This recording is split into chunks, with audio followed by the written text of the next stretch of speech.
Partnerem odcinka jest Goldsaver, sklep internetowy umożliwiający zakup złota po kawałku. Zainteresowanie złotem rośnie od lat. Rejestrując się na goldsaver.pl z kodem historię lub poprzez link zamieszczony w opisie filmu, otrzymasz 100 zł rabatu na pierwszą sztabkę. Dum dum, diddle dum dum, diddle dum dum, diddle dum dum. There was a turtle by the name of Bert, and Bert the turtle was very alert. When danger threatened him, he never got hurt. He knew just what to do. He'd duck and cover, duck and cover. Padnij i kryj się. Proste polecenie, a zarazem tytuł filmu prezentowanego niegdyś w amerykańskich szkołach, aby zaznajomić najmłodszych obywateli z technikami prawidłowego reagowania w przypadku wybuchu nuklearnego. First, you have to know what happens when an atomic bomb explodes. You will know when it comes. We hope it never comes, but we must get ready. It looks something like this. There is a bright flash, brighter than the sun, brighter than anything you've ever seen. It could knock you down hard, or throw you against a tree or a wall. It is such a big explosion, it can smash in buildings and knock signboards over and break windows all over town. But if you duck and cover like Bert, you will be much safer. The bomb might explode when there are no grown-ups near. Paul and Patty know this. Here they are on their way to school on a beautiful spring day. But no matter where they go or what they do, they always try to remember what to do if the atom bomb explodes right then. It's a bomb. Duck and cover. Paul covered the back of his head so that he wouldn't be burned, and Patty covered herself with the coat she was carrying. They knew how to duck and cover. They acted right away when the flash came. Film z udziałem animowanego żółwia Berta i zagrażającej mu małpy z petardą był dla wielu dzieci pierwszym kontaktem z rzeczywistością zimnej wojny, okresem napiętych stosunków pomiędzy Stanami Zjednoczonymi a Związkiem Radzieckim.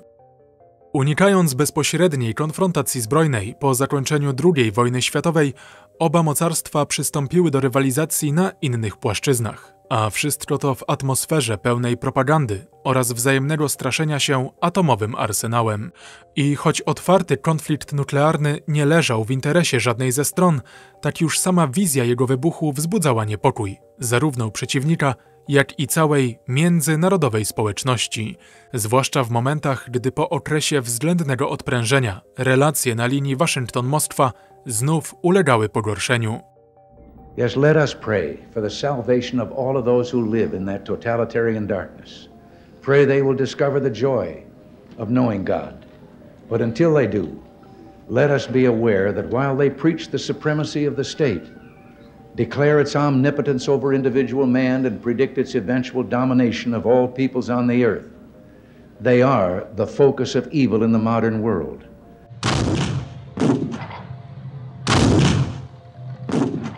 Do wyraźnego ochłodzenia stosunków pomiędzy mocarstwami doszło w pierwszej połowie lat 80., kiedy to potępiona przez Zachód radziecka interwencja w Afganistanie poważnie zagęściła zimnowojenną atmosferę.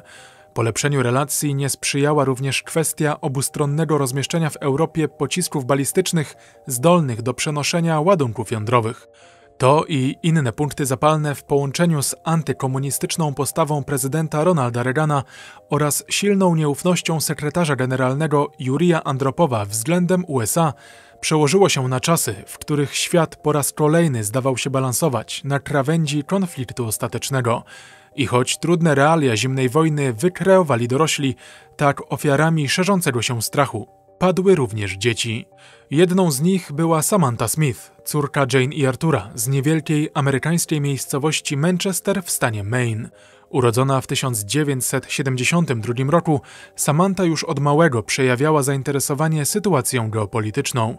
Świadoma okrucieństw, jakie niosła ze sobą zakończona kilka dekad wcześniej II wojna światowa, nie mogła zrozumieć, dlaczego USA i ZSRR miałyby w ogóle chcieć ze sobą walczyć, zwłaszcza przy użyciu broni jądrowej.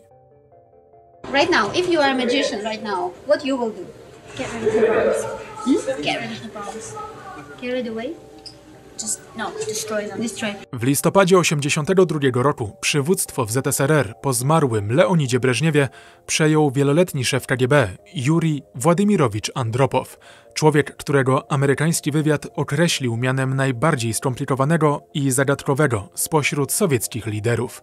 Medialna próba rozszyfrowania nowego sekretarza generalnego zaowocowała wieloma spekulacjami na temat jego stosunku zarówno wobec Stanów Zjednoczonych, jak i samej broni jądrowej. Tym bardziej, że związek z KGB czy udział w brutalnym tłumieniu antykomunistycznych protestów na Węgrzech nie stawiały Andropowa w najlepszym świetle. My będziemy делать все для дальнейшего укрепления сплоченности великого содружества социалистических государств, единства рядов коммунистов всего мира в борьбе за общие цели и идеалы. Jeden z artykułów poświęconych postaci Andropowa opublikowano na łamach tygodnika Time. To właśnie ten numer trafił w ręce Samanty, która po zapoznaniu się z doniesieniami na temat nowego sekretarza generalnego zadała mamie proste pytanie. Skoro ludzie tak bardzo się go boją, dlaczego nikt nie napisze do niego z pytaniem, czy chce wojny? Dlaczego ty tego nie zrobisz? Odpowiedziała Jane Smith, nie zdając sobie zapewne sprawy, jaki efekt przyniesie list napisany przez jej córkę jeszcze tego samego wieczoru. Szanowny panie Andropow, mam na imię Samantha Smith. Mam 10 lat. Gratuluję panu nowej pracy. Martwię się, że pomiędzy Rosją i Stanami Zjednoczonymi dojdzie do wojny nuklearnej. Czy będzie pan głosował za wojną? Jeśli nie, proszę mi powiedzieć, jak zamierza pan pomóc, aby do wojny nie doszło. Nie musi pan odpowiadać na to pytanie, ale byłoby miło, gdyby pan to zrobił. Dlaczego chce pan podbić świat, a przynajmniej nasze państwo? Bóg stworzył świat, żeby się nim dzielić i o niego dbać. Nie po to, żebyśmy walczyli albo chcieli go dla siebie. Proszę, zróbmy to, czego chciał Bóg. Tak, abyśmy wszyscy byli szczęśliwi. PS. Proszę odpisać. Samantha Smith. How did you get the idea to write the letter? Well, nuclear war has been on TV a lot lately, and it got to be so steady on TV, I got scared. You got tired of hearing about all the threats and Yeah. what we're going to do to them? Scared, You got scared. I wrote to Yuri Andropov to see what was going to happen. Yeah. List do Jurija Andropowa nie był pierwszym listem, który Samantha zaadresowała do osoby z politycznego szczytu. Na swoim koncie miała już pismo z wyrazami uznania dla królowej Elżbiety II. I o ile odpowiedź z pałacu Buckingham przyszła w miarę szybko, o tyle Kreml milczał. Przełom nastąpił dopiero po kilku miesiącach, gdy w kwietniu 1983 roku Samantha dowiedziała się, że treść jej listu opublikowano na łamach radzieckiego dziennika Prawda. Sęk w tym, że pytania dziewczynki pozostawiono bez odpowiedzi, uznając je jedynie za przykład wpływu zachodniej propagandy na negatywne postrzeganie Związku Radzieckiego przez Amerykanów. Nieusatysfakcjonowana tym faktem, Samantha postanowiła napisać jeszcze jedno pismo, tym razem do sowieckiego ambasadora w Stanach Zjednoczonych, dopytując, czy Andropow zamierza odpowiedzieć. I jak się okazało, pod koniec kwietnia 1983 roku list z podpisem Jurija Władimirowicza dotarł do Manchesteru. Droga Samantho, otrzymałem twój list, który przypomina mi wiele innych listów przychodzących ostatnio z twojego kraju i innych państw w różnych częściach świata. Wydaje mi się, wnioskuję to z twojego listu, że jesteś odważną i uczciwą dziewczynką, podobnie jak Becky, przyjaciółka Tomka Sawyera w słynnej książce twojego rodaka Marka Twaina. Piszesz, że niepokoisz się o to, czy pomiędzy naszymi krajami dojdzie do wojny atomowej. Pytasz również, czy robimy cokolwiek, aby wojna nie wybuchła. Twoje pytanie jest najważniejszym spośród tych, które każdy myślący człowiek może postawić. Odpowiem ci poważnie i uczciwie. Tak, Samantho, my w Związku Radzieckim staramy się robić wszystko, aby na ziemi nie było wojny. Tego chce każdy mieszkaniec Związku Radzieckiego. Tego nauczył nas wielki założyciel naszego państwa, Włodzimierz Lenin. Zarówno w Ameryce, jak i w naszym państwie jest broń jądrowa. Straszna broń, która może błyskawicznie zabić miliony ludzi. Właśnie z tego powodu Związek Radziecki uroczyście oświadczył całemu światu, że nigdy jako pierwszy nie użyje broni jądrowej przeciwko któremukolwiek państwu. Chcemy pokoju dla siebie i dla wszystkich narodów tej planety, dla swoich dzieci i dla ciebie, Samantho. Zapraszam Cię, jeśli Twoi rodzice pozwolą, abyś przyjechała do nas. Najlepiej latem. Poznasz nasz kraj, spotkasz swoich rówieśników, odwiedzisz położony nad morzem międzynarodowy obóz dziecięcy Artek i sama się przekonasz, że w Związku Radzieckim wszyscy są za pokojem i przyjaźnią między narodami. Dziękuję za Twój list. Życzę Ci wszystkiego najlepszego. Juri Władimirowicz Andropow.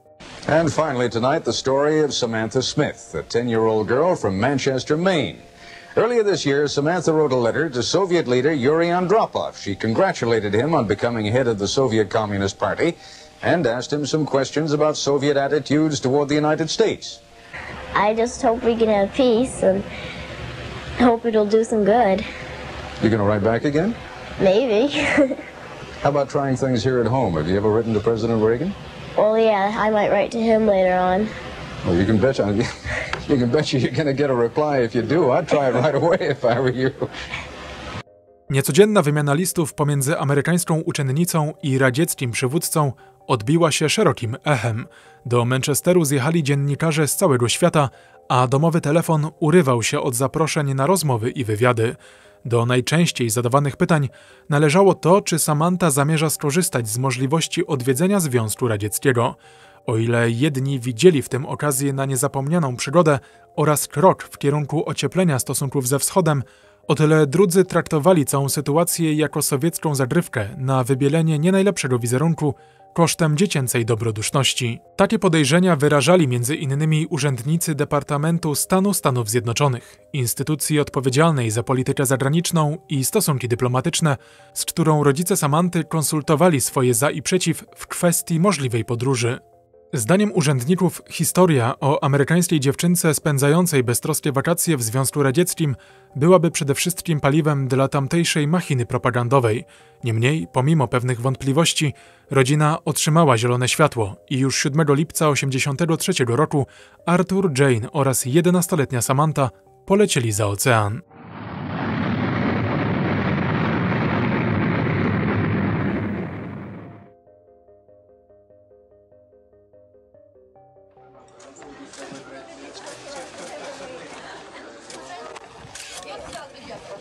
To, jaką wagę radzieckie władze przywiązywały do przyjazdu Samanthy, okrzykniętej przez media mianem ambasadorki pokoju, dało się zauważyć już na lotnisku Szeremietiewo. Powitanie gości przeprowadzono zgodnie z protokołem dyplomatycznym. Nie zabrakło kwiatów, telewizyjnych kamer oraz przedstawicieli Związku Radzieckich Stowarzyszeń Przyjaźni i Stosunków Kulturalnych z zagranicą. Organizacji odpowiedzialnej za przygotowanie dwutygodniowego pobytu amerykańskiej rodziny za żelazną kurtyną. He promised me that he wouldn't start a war. Russia wouldn't start a war, and America says that they won't start a war either. Then how come we keep making bombs for a war if there's no one to start it? Po oficjalnym powitaniu dziewczynkę wraz z rodzicami przewieziono do centrum Moskwy w asyście milicyjnej eskorty. Do dyspozycji gości oddano luksusową limuzynę marki Czajka, zarezerwowaną na co dzień dla przedstawicieli wyższych władz państwowych. Po dotarciu do celu rodzinę zakwaterowano w hotelu Sowiecki, wówczas jednym z najbardziej prestiżowych obiektów w stolicy Związku Radzieckiego, przeznaczonym dla najważniejszych osobistości. Na miejscu czekały już luksusowy apartament, bogato zastawiony stół oraz personel służący pomocą. Cała ta imponująca oprawa świetnie prezentowała się w kamerach sowieckiej telewizji, której dziennikarze, podobnie zresztą jak amerykańscy, nie odstępowali Samanthy na krok. Codzienne reportaże relacjonujące jej pobyt w Związku Radzieckim przygotowywano z pominięciem nawet najmniejszych wpadek. Nie wspomniano chociażby, że limuzyna oddana do dyspozycji gości zepsuła się podczas jednego z przejazdów.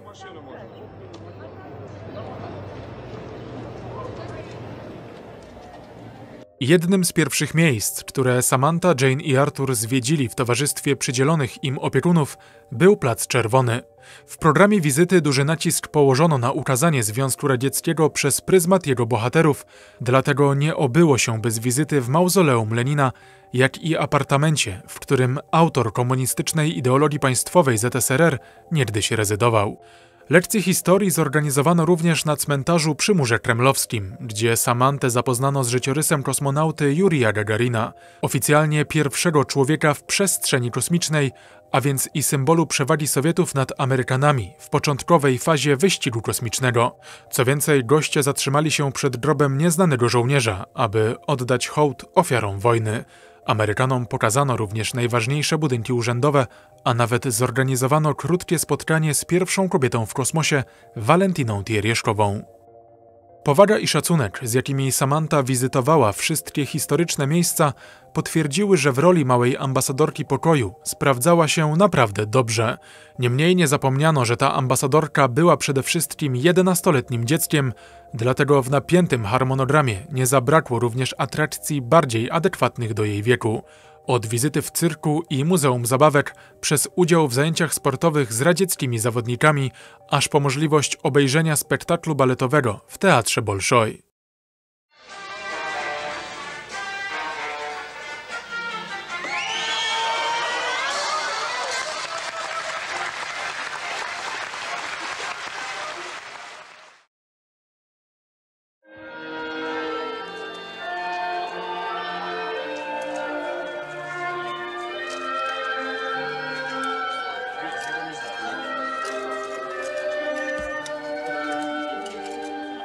Pomimo wielu atrakcji zafundowanych Samancie podczas pobytu w Moskwie, najlepsza zabawa czekała na nią w położonym nad Morzem Czarnym obozie pionierskim Artek, największym wówczas międzynarodowym ośrodku wakacyjnym w bloku wschodnim, w którym dzieci w wieku od 9 do 14 lat wychowywano w duchu komunistycznych ideałów.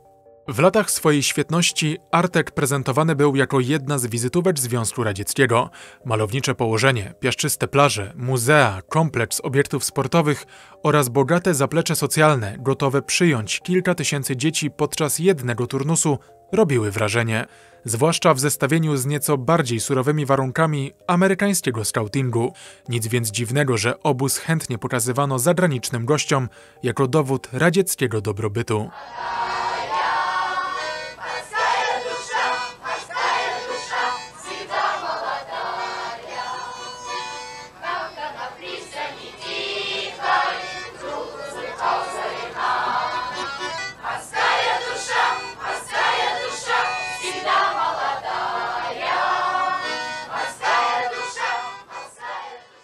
Różnice kulturowe nie przeszkodziły Samancie w nawiązaniu przyjaznych relacji z radzieckimi rówieśnikami.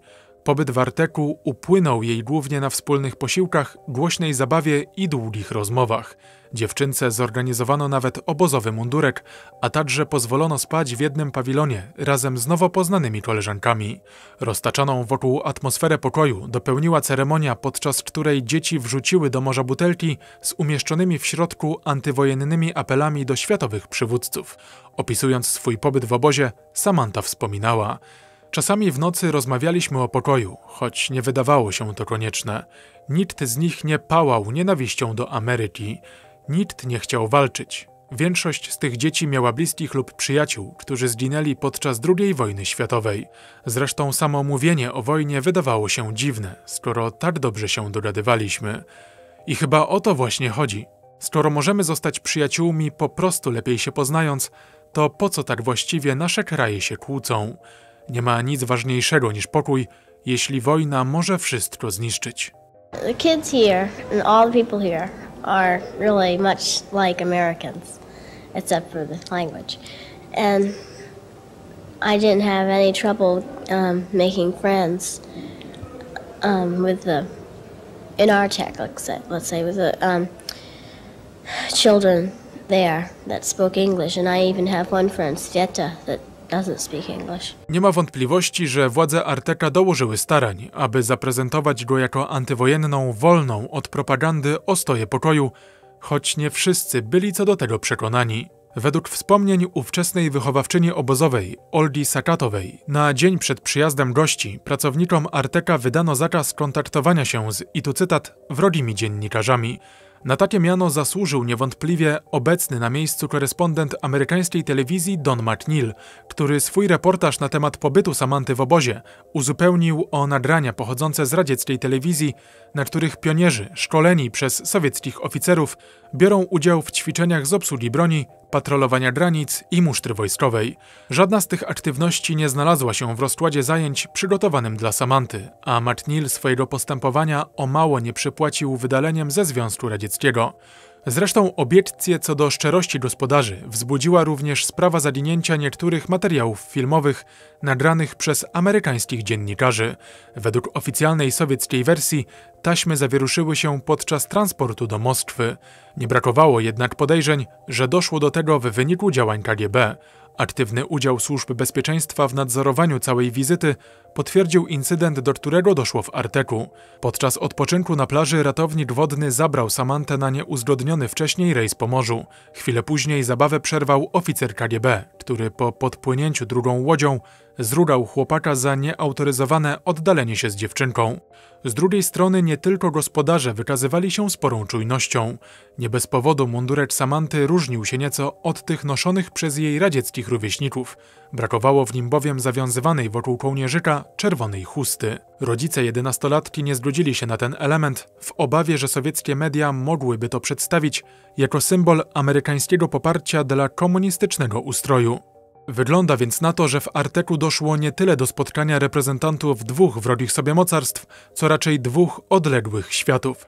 Świata dorosłych, którzy z podejrzliwością i kalkulacją śledzili każdy gest, oraz świata dzieci, dla których znaczenie miały przede wszystkim wspólna zabawa i szansa nawiązania nowych znajomości, bez względu na czyjeś pochodzenie. Natasza Kashirina, z którą Samanta zaprzyjaźniła się najbardziej, tak wspominała tamten czas. Wszyscy byliśmy bardzo podekscytowani przyjazdem Samanty. Większość dzieci nigdy nie spotkała Amerykanina. Trochę się tego obawialiśmy. Nasze wyobrażenia o Samancie były nieco szalone, ale gdy na lotnisku ujrzeliśmy uśmiechniętą dziewczynkę wyłaniającą się z samolotu, wszystkie obawy prysły. Samanta była bardzo ciekawa. Chciała wszystko zobaczyć. Każdy aspekt naszego życia był dla niej interesujący. Zresztą my też mieliśmy milion pytań. Chcieliśmy dowiedzieć się czegoś o jej domu, szkole, przyjaciołach i grach, które lubi. Nie pamiętam, żebyśmy rozmawiały o polityce. Po prostu chcieliśmy dowiedzieć się, jak wygląda życie po drugiej stronie planety. Rozmawianie o tym, jak ważne jest utrzymanie pokoju pomiędzy naszymi narodami, wydawało się niepotrzebne. Nie musiałam tego mówić przyjaciółce, z którą nie miało się ani jednej kłótni. To, że wszyscy chcieliśmy żyć w pokoju, było oczywiste.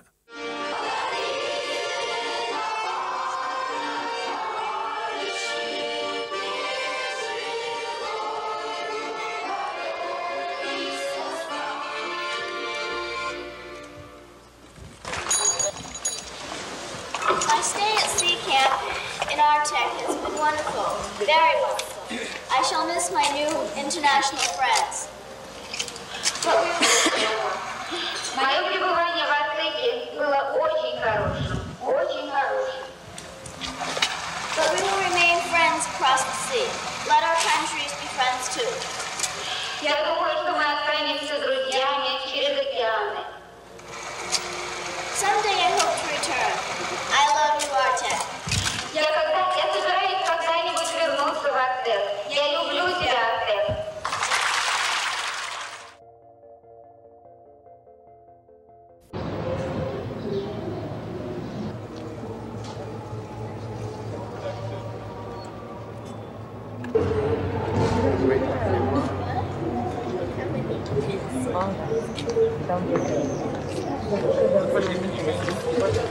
Good morning, dear Samantha. We are glad to see you in our palace. My name is Xana. I am a member of International French Club, and I would like to show you our palace. Przed powrotem do Moskwy Samanta odwiedziła Leningrad. Na miejscu zapoznano ją z historią 2,5-rocznego oblężenia miasta przez niemieckie wojska w czasie II wojny światowej. Wizyta na cmentarzu Piskariowskim wywarła na gościach duże wrażenie, choć ze względu na napięty harmonogram czasu na refleksję nie było wiele. Do zobaczenia były jeszcze carskie pałace, muzea, krążownik Aurora czy położone niedaleko miasta sanatorium dziecięce. I choć Samanta nie odmawiała udziału w zaplanowanych aktywnościach, z czasem ich mnogość zaczęła ją przytłaczać, potęgując poczucie tęsknoty za domem. I can't wait till it's over. Like what? To let it out. I can't wait till the trip's over. I'm homesick. Well, our hosts have overwhelmed us with the reception that they've made here for us, and we have rushed to keep up. Not always adequately, but we're trying to keep up with the schedule. Pobyt w Leningradzie dobiegł końca na tamtejszym dworcu kolejowym, z którego w podróż powrotną do Moskwy Samantha wyruszyła na pokładzie słynnej Czerwonej Strzały. Nocna, kilkugodzinna jazda pociągiem była dobrą okazją na zregenerowanie sił. W ciągu 2 tygodni za żelazną kurtyną Samantha Smith nie narzekała na nudę. Do pełni szczęścia zabrakło jedynie tego, na co liczyła od samego początku – spotkania z Jurijem Andropowem. Według oficjalnej wersji sekretarz generalny był zbyt zajęty swoimi obowiązkami, aby zobaczyć się z dziewczynką. W rzeczywistości nie pozwolił mu na to zły stan zdrowia, związany z poważną niewydolnością nerek. Prezenty w imieniu Andropowa wręczyła więc wyznaczona delegacja. Samantha otrzymała samowar, porcelanową zastawę, ręcznie malowane pudełko, album ze zdjęciami i wizytówkę sekretarza generalnego, któremu w zamian ofiarowano książkę z przemówieniami Marka Twaina. Potem ostatnią aktywnością była już tylko pożegnalna konferencja prasowa, po której Samantha, Jane i Arthur powrócili do domu. And in what way they are going to tell the American audience about your stay here, about the visit Samantha to the Soviet Union? Are you going to write book, to make the film? Maybe I don't know exactly certainly. That's why I asked you. Well, it's hard to tell exactly how this will work out, but we certainly plan to tell the Americans that the Soviets are kind, warm people, and that they too want peace, and we need to talk more and become better acquainted with each other as people. So I think. Samantha, when you wrote your letter to Stan Andropov, you implied that you thought that the Russians might want to make war. Now you say that you're sure they don't.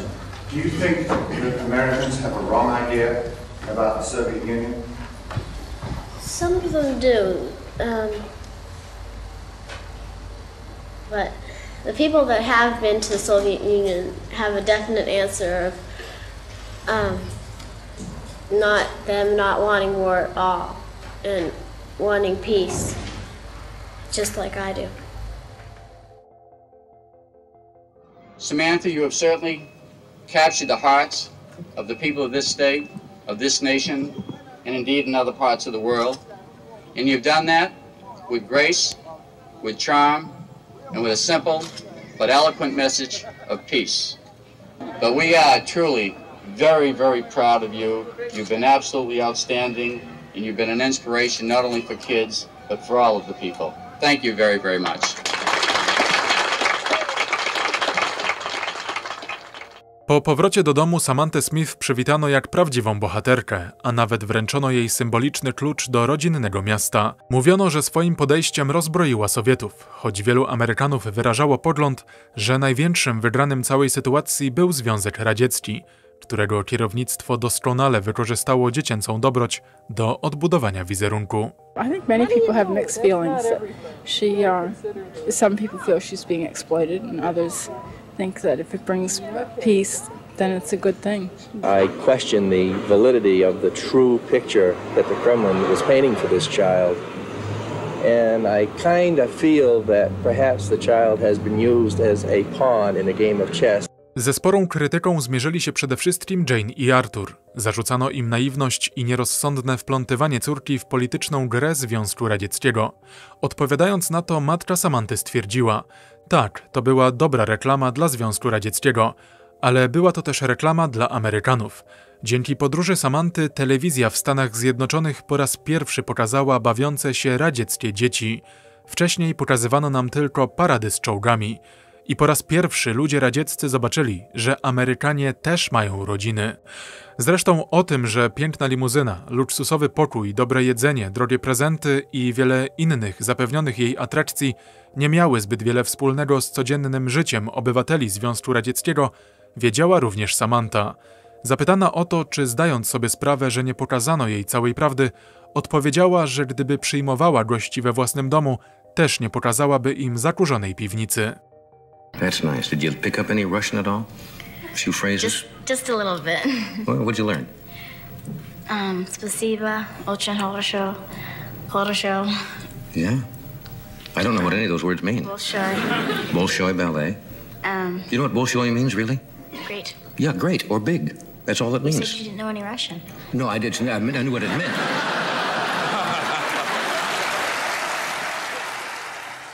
Niezależnie od mniej lub bardziej przychylnych komentarzy, Samantha Smith nie zrezygnowała ze swojej misji. Przemyślenia z wizyty w Związku Radzieckim zawarła w swojej książce i nadal szukała sposobów, aby jakkolwiek załagodzić napięcia zimnej wojny. Jedno z dość oryginalnych rozwiązań przedstawiła na sympozjum w Japonii, proponując, aby głowy państw wymieniały się swoimi wnukami, dzięki czemu dzieci poznałyby inne kraje, a ich dziadkowie nie odważyliby się prowadzić wojen, wiedząc, że mogliby tym skrzywdzić swoich bliskich. Duża pomysłowość, dobra energia i obycie z kamerą przyciągnęły uwagę wytwórni Disneya, której przedstawiciele w 1984 roku zaproponowali Samancie przeprowadzenie serii wywiadów z kandydatami na prezydenta. Dzięki luźnej konwencji i nietypowym pytaniom przygotowanym wspólnie z innymi dziećmi, program Samantha Smith jedzie do Waszyngtonu wprowadził powiew świeżości do sztywnego świata polityki, potwierdzając, że mała ambasadorka sprawdza się również jako mała reporterka. Let me just add to what I've already said here. I think it's great that you've made that trip. I'm sure it was a great experience for you, but I want you to know that many of the rest of us were inspired by what you did. Thank you very, very much. Thanks to you.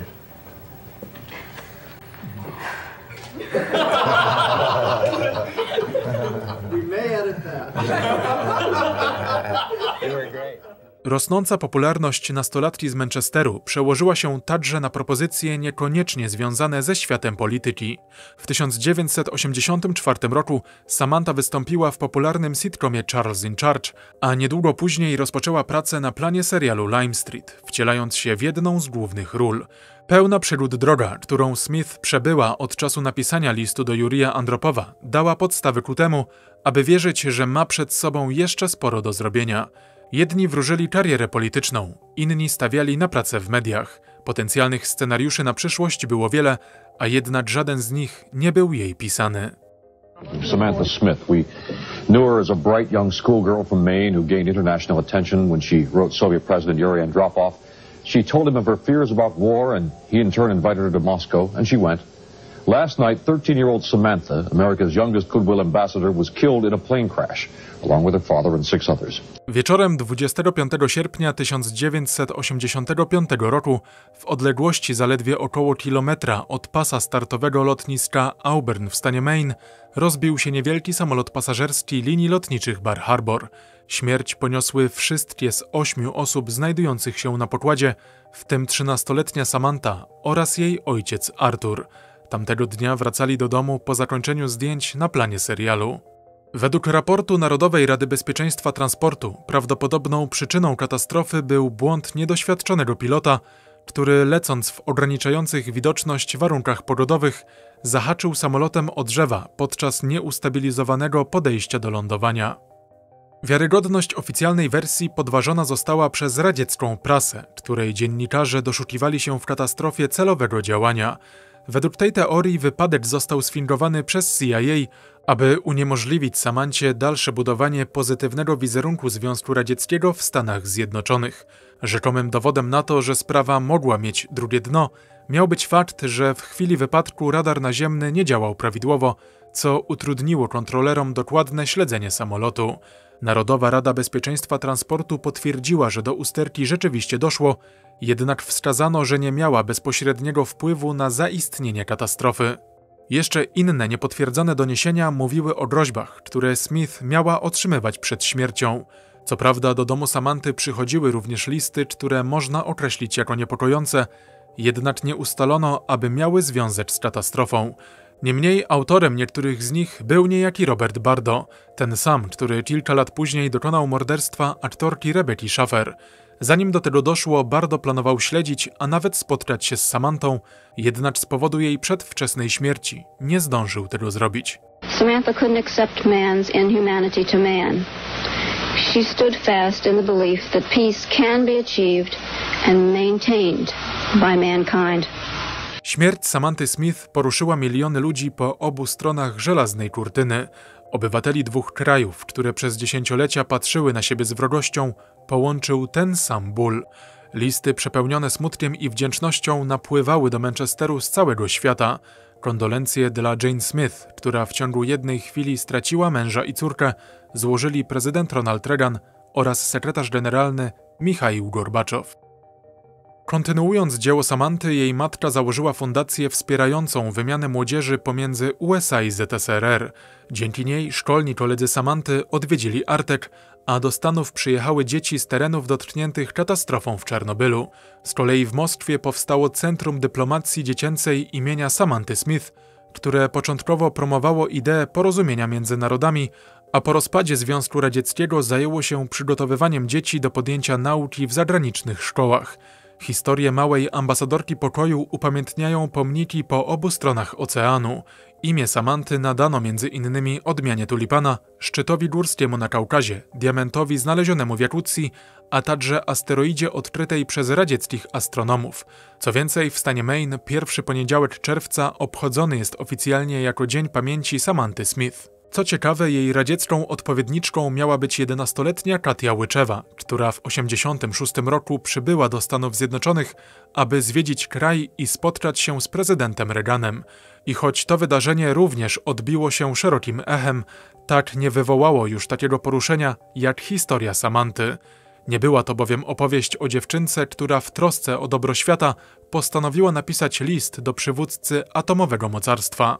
Katia do swojej roli została wybrana przez sowieckie władze spośród tysięcy innych rówieśników w ramach przeprowadzonej kampanii. Nie było w tym ani dziecięcej spontaniczności, ani działania z potrzeby serca, za które międzynarodowa społeczność tak bardzo pokochała Samantę. I choć jej wizyta w Związku Radzieckim nie zakończyła zimnej wojny, zmieniła coś równie ważnego. Sposób, w jaki ludzie po obu stronach żelaznej kurtyny zaczęli na siebie patrzeć. Dzięki Samancie Smith, małej ambasadorce pokoju, wróg nabrał ludzkiej twarzy, a świat stał się choć trochę bardziej życzliwy.